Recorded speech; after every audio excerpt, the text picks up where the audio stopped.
everyone. Welcome to Girl Meets Rugby. My name is Christina Lanham, and we have made it to episode 012. It's been a few weeks since I've been able to record last, though technically I did record the night before last and did this entire episode with my mic off. So I had to regroup, and here we are on a Thursday evening, and I'm finally able to catch back in. We've got guest of Luke here in the background, who may or may not jump up on the desk at some point. But yeah, it's been a few weeks. I'm happy to announce the project has gone live at work, and I'm coming back into a normal set of working hours, which has been wonderful. I took last week just to enjoy the slower pace, and then this week really wanted to get back in. I mean, we just had the finishing of the MLR regular season games.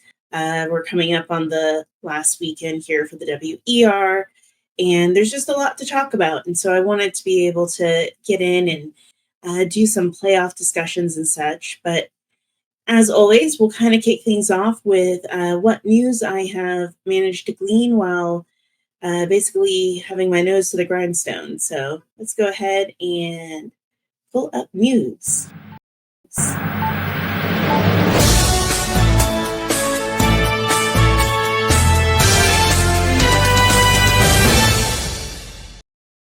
All right, this might be old news for you at this point, but I'm going to report it anyway. So USA men's sevens have made a coaching change. So after a not so great showing with HSBC sevens this year, they have made the decision, and Zach Test is going to be stepping in as the new head coach. So we'll have to see, if this coaching change makes any difference. Like I said, they didn't have the greatest showing. There were a lot of injuries and things as well, which never helps. But they're just making some changes, which is the nature of coaching. Don't have a lot of wins. Typically, you're not going to be staying for a long time. So we wish Zach the best and the Sevens the best on a better season for 2026. Other big announcement was through CBS Sports, so it's a media partnership announcement. They have made the commitment from 2025 through 2029 to air rugby on Paramount Plus. Now, this means the Rugby World Cup, U.S. national team matches, HSBC sevens, the WX5, which is like it's a women's 15s champion competition, and then the Pacific Nations Cup. So this is certainly great going into, just getting a place that, for several years in a row is going to be airing specific rugby matches. It is a little frustrating that it's still very fragmented. You've got Six Nations is over on Peacock. You've got World Rugby Cup on Paramount Plus. You've got MLR on ESPN. And we'll get into WER here in a minute. But once again, another streaming platform that you have to subscribe to catch up on rugby. It is nice to see some of these move over from Flow Sports onto something a little bit more mainstream, at least for here in the U.S. So excited for that, and looking forward to the Rugby World Cup when it starts in August, which will be the women's matches, and it will be held over in England. So that is kind of what we know going on in the world right now that I've been able to keep track of. I promise that I will have better news coming in the future weeks where I'm actually able to sit and study up on a few things. But with that, let's go ahead and let's jump over into Women's Elite Rugby.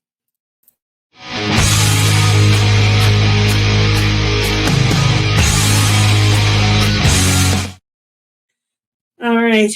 As I alluded to in the news segment, media partnerships with Women's Elite Rugby. Obviously, they announced several weeks back that their partnership with DAZN or DAZN, DAZN, depending on where you're at in the world, is officially over. So they are no longer streaming matches for them. I will give WER credit that within a week they had pivoted and were at least able to set up some type of a live stream on their website so matches could be aired. Curious to know the ins and outs if DAZN didn't feel like they were getting the viewership that they expected, if the fact that the Bay Breakers were unable to actually live stream any matches due to issues with their facility.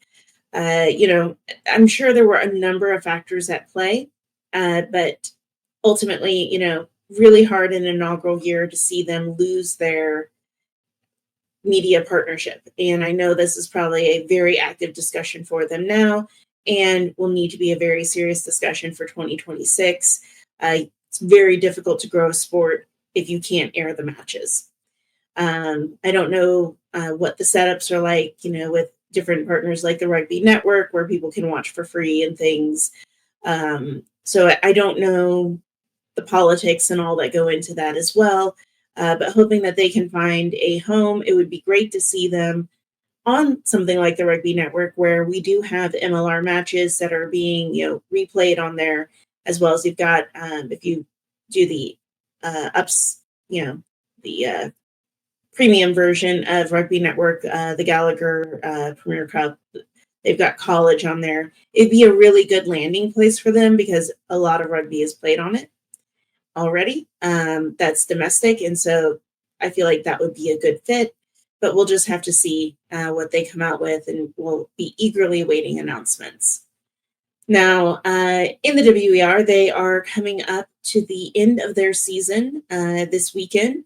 And so we've got our one slot in for the Legacy Cup, and that is, of course, the Denver Onyx, who seemed to be the unbeatable team until week 11 when they fell to, the Exiles. Yeah, so they aren't unbeatable. But they still have definitely scored by far the most points of all teams this season. So they have locked in slot number 1, and we are waiting for the last matches to find out who is going to take in slot number 2. So this is going to be between the Bay Breakers and the New York Exiles, and there's only about a 4-point differential between them. And so we've got, for the last games of the season, we have the Boston Banshees versus the TC Gemini. We have the Denver Onyx versus the Bay Breakers, and then the Chicago Tempest versus the Exiles. Now, Chicago has not won a game this season. It seems like a fairly easy win for the Exiles to be able to take that win. But you never want to just assume it's going to be a cakewalk. That's the time that you get a big upset, and then you end up losing a match and losing your slot in the playoffs. But I think the game to watch this weekend really is Denver versus the Bay Area. I think that's the one where, clearly the Onyx have been beaten. They've been beaten once. Their spot is secure. So winning or losing strategically for them doesn't really affect anything except maybe the mentality getting ready to go into playoffs. But the Breakers need to make this win, because if the Exiles do triumph over the Chicago Tempest, the Breakers need to be able to pull out points to stay ahead. So definitely going to be an interesting weekend of rugby to see where this is going to fall out. And then Denver and one of those two teams will be heading over to the TCO Stadium in Minnesota, which is where the Gemini play. And that's where they're going to be hosting the Legacy Cup. And that's going to be on June 29th, which is the day after the MLR playoffs, which will be over in Pawtucket, Rhode Island. So, that's what's going on right now with WER. Some exciting things. It's been, tumultuous at times season for the WER, but inaugural seasons rarely go smooth. And I think they're going to have a chance to really continue to build their fan base, through the off season, and then come back even stronger in 2026. So really excited to see how their season is going to finish out, though. And now let's go ahead. Let's jump over into MLR. We've got playoffs coming up over there as well.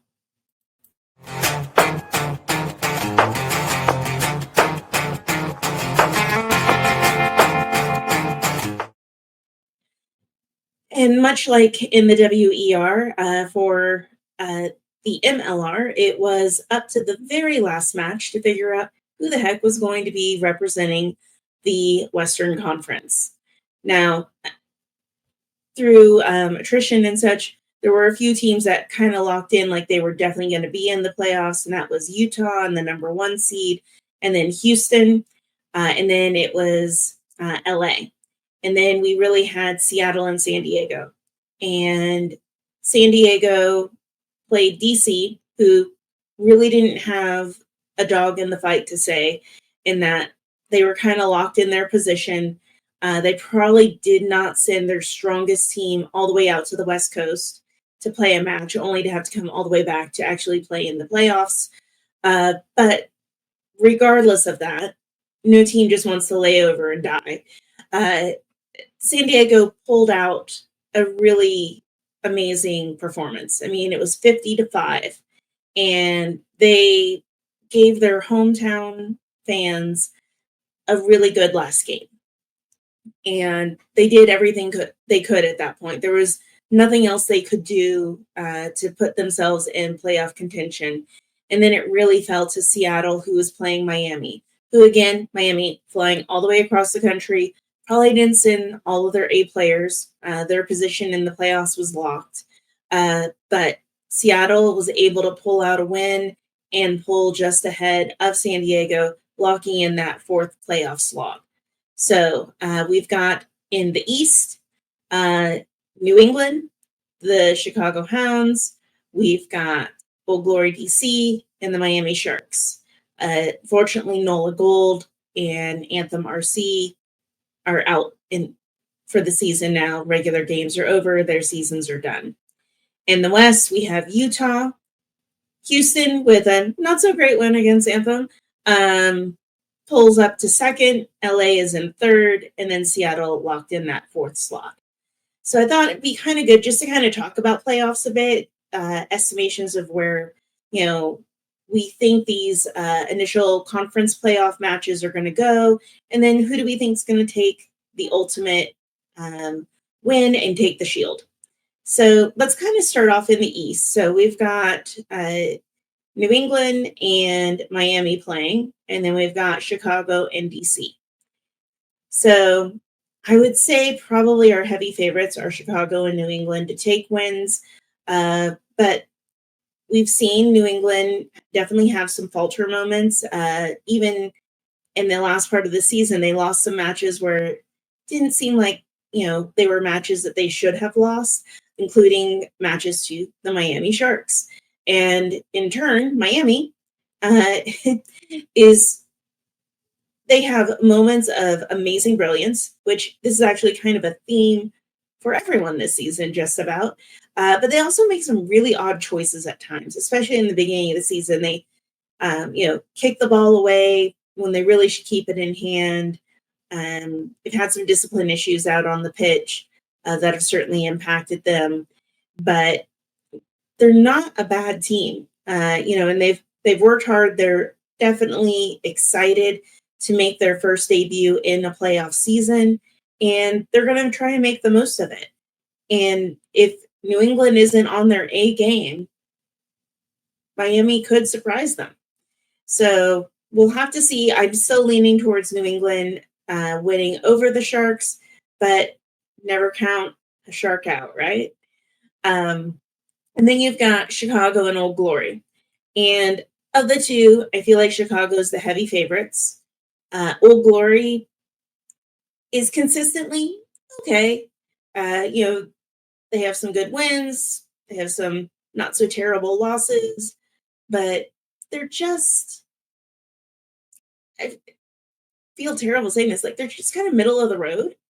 And so it's I don't feel as they're a dynamic as a team as Chicago is, but that doesn't mean that they're gonna, just automatically lose. Chicago has certainly had some issues in their lineups and such as well, particularly in the beginning of the season. It was like their first 20, 30 minutes was really all over the place, and then they would kind of get into sync and then play really well. So, if Chicago has any lapses like that, that's something for DC to take the advantage of. The travel isn't too bad between DC and Chicago, so even though they'll be traveling, it shouldn't be, too significant, I think, in terms of that to like put a disadvantage to DC. Ultimately, though, I feel like Chicago's going to win. And I think it's going to be a head-to-head of Chicago versus New England, just like last year. And we know New England is dying to get a three-peat. No one's done it. They want to be the first. And Chicago definitely wants to deny them. And I'm not going to lie, I kind of want that too. New England's won. They've won a couple times. It's great. Love to see a new victor in the East. And I feel like the Hounds are definitely ripe for that. But we'll have to see how it plays out. It's a little back and forth with them, and it's going to be a really intense match, I think. So if those two make it in the East, I think that's going to be a match well worth watching. And ultimately, I'm going to say Chicago takes the win. They take the East. And then we jump over into the West. We're going to have Utah and Seattle play, and then Houston and LA. Obviously, Utah has been really great this season. Definitely, I started watching MLR in 2022.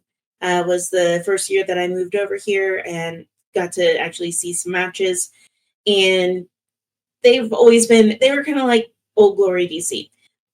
Kind of middle of the road. Nothing to write home about. Typically often injured. I really felt for Joel Hodgson last year. I felt like he was really carrying the weight of the team a lot of times in some of those matches. So the fact that they have such a on-fire squad this year is just awesome. And I think they are well-deserved in that number one slot for their performances this year. That being said, they do have some discipline issues, and sometimes they're their own worst enemy. In that, they can have a really commanding lead and then just start high tackling the crap out of the other team. And then before you know it, they've got penalties, they've got cards that they're having to fight against. So I think Utah needs to really watch their discipline, but maintain that fire. And they've got a really good chance of beating Seattle, who we know had a terrible start to this season. They didn't look like Seattle of previous years at all. And their kicking game has been abysmal. I think they are by far the worst at kicking, the worst percentage of actually making their kicks. One of my episodes many, many weeks back, I think they were one of the teams where I think they left off like 15 to 20 points in kicks. So that doesn't seem to have improved. I don't know if they're going to be able to improve that before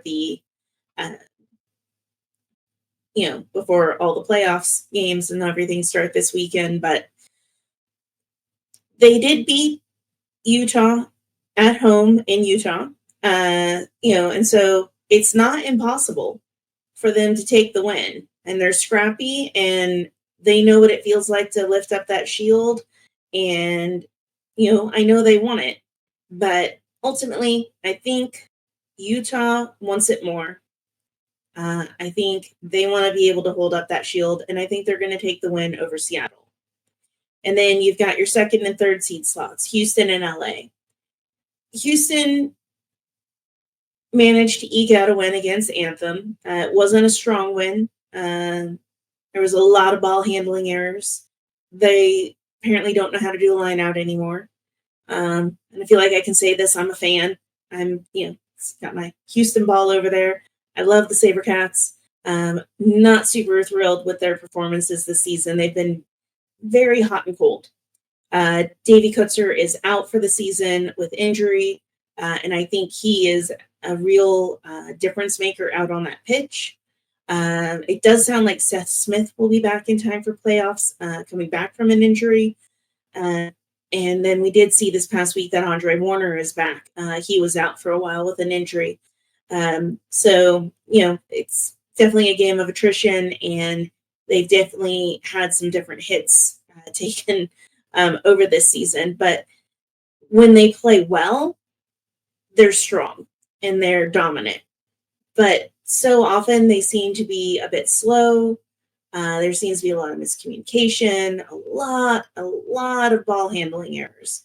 And so, if they can't clean that up, and I don't know that they're going to be able to for the playoffs, I feel like it's going to be, once again, always a bridesmaid, never a bride. And the Cats have made the playoffs the last 3 years in a row now. They have never made it out of the first game. And I don't know that they're going to be able to take down LA. Last time they faced off with LA in Houston, LA took the win. They are definitely a hardworking team. Bertrano, as their 9, is, very quick to move that ball. Their biggest problem is discipline. They definitely tend to get a lot of cards. And so that could or could not play into Houston's favor. But I think they're highly motivated to take the win. Probably the thing that's going to be biggest detriment to them is going to Houston in June. It is going to be hot and humid and really quite miserable. They just had, I think today, a number of really heavy thunderstorms roll through.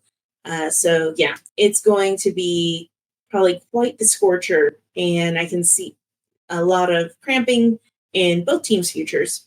But that might give the edge over to Houston, but as much as I hate it, because I always back Houston, always, I think LA is going to beat them. And I hope I'm wrong.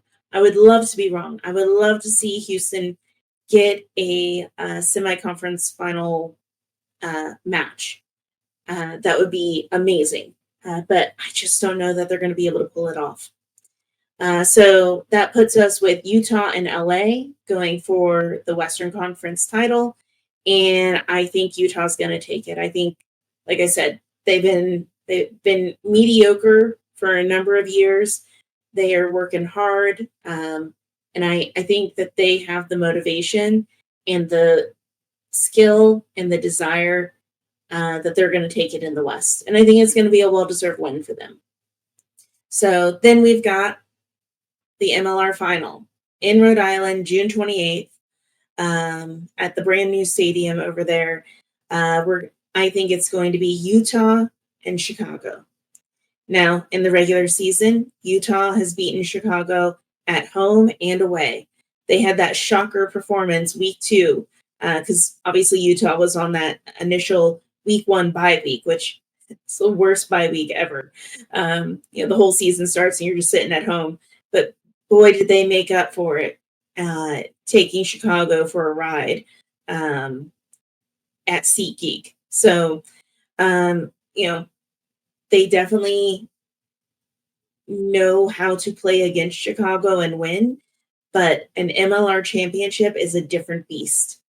And I think this is going to be a very back and forth match. I feel like it's going to go to the 83rd minute to figure out who's going to take the win. And gosh, I could see either team taking it, but I just feel like it's such a Cinderella season for Utah and I would love to see the Shield be brought back to the West Coast. So I'm going to call Utah wins the championship. But I think it's going to be a tight score. Like I said, I think it's going to happen just barely. It's going to be to the death, a point or two difference. So that's where I'm thinking things are going to lie with the MLR playoffs. And so, yeah, I think that'll be really exciting. But we'll have to see. If anyone has ever looked at my Super Brew, I can't hardly pick a winner to save my life. So this past week was the first time I got 5 for 5. all season. It's the first time I got more than 50% correct all season. So, it's all opinion, all conjecture, but we'll have to see what happens. I'm really looking forward to it. I think in general, this has been a exciting season. I don't feel like my team performed as well as I wanted them to, but there have been a ton of exciting matches. The Chicago LA match at SeatGeek, I was jumping up and down, I was pacing, and I didn't really care which team won, but it was a nail biter, and that's some fun rugby to watch. So yeah, it's good. It's been a good season. I'm hoping for a better season for next year. I'm hoping to see Anthem really be able to step up. I think they really need to spend some time. Hopefully, I know there's a number of players that have been selected for the Eagles, but I really hope they're working with those team members to get them more experience, get them more physically ready to play players. I don't know if you've seen some of the matches where sometimes they show the lineup of player from this team, player from that team. It kind of looks like an adult and a kid. And I know in general, on average, their age is younger. But, we're going to if they're going to be the future, we've got to get them ready and we've got to get them where they can really compete. So I'm really hoping to see them work really hard with that team in the off season. I'd like to see them perform. They started off looking pretty strong. Like they would, if they're another one, if their kicking game had been on, they'd have won some matches. But their kicking game was really poor. And so, I think Storm Week, which I think once we get past the playoffs and everything, I kind of want to do a revisit of the good, the bad, the ugly. And I think Storm Weeks is definitely something to talk about. I think that really impacted a few of these teams more so than others and not in a good way. So yeah, I think that's just something we'll need to look at. But I think that's where I feel on the MLR at this point. Definitely lots more to talk about, but we'll get through that, in that postseason review. Just as an idea of like my plan for the summer and such, I want to record every week through the end of June. So that way we can just keep up to breast on how things are going in playoffs and into the finals. And then I am probably going to drop down to like every other week and be covering, obviously we've got a lot of US test matches coming up. We've got Rugby World Cup over in England for the women coming up. Then there's Pacific Nations Cup. So there's plenty of rugby to be had. And then we'll be getting into, team roster announcements, who's leaving, who's coming back, who's getting traded. For both the MLR and the WER, we'll have Kitmas. I'm really hoping the WER gets some new customized kit. Probably heard me make my very lame complaint, but complaint nonetheless that, the kits just aren't very interesting. I mean, but for inaugural season, I mean, they absolutely perform the function that they are supposed to perform. But really looking forward to, what kits people are going to come out with for these teams for next year. So, there's going to be a lot to talk about. There's never an end to rugby, which is great. There's always a tournament going on somewhere. So we'll have to sit back and relax for the next couple of days and then see how these playoffs shake out. Who do you think is going to take the Shield this year? And with that, I'm going to wish you all a wonderful evening. This has been Girl Meets Rugby. I'm Christina Lanham, and this was episode 012. Have a great night, everyone.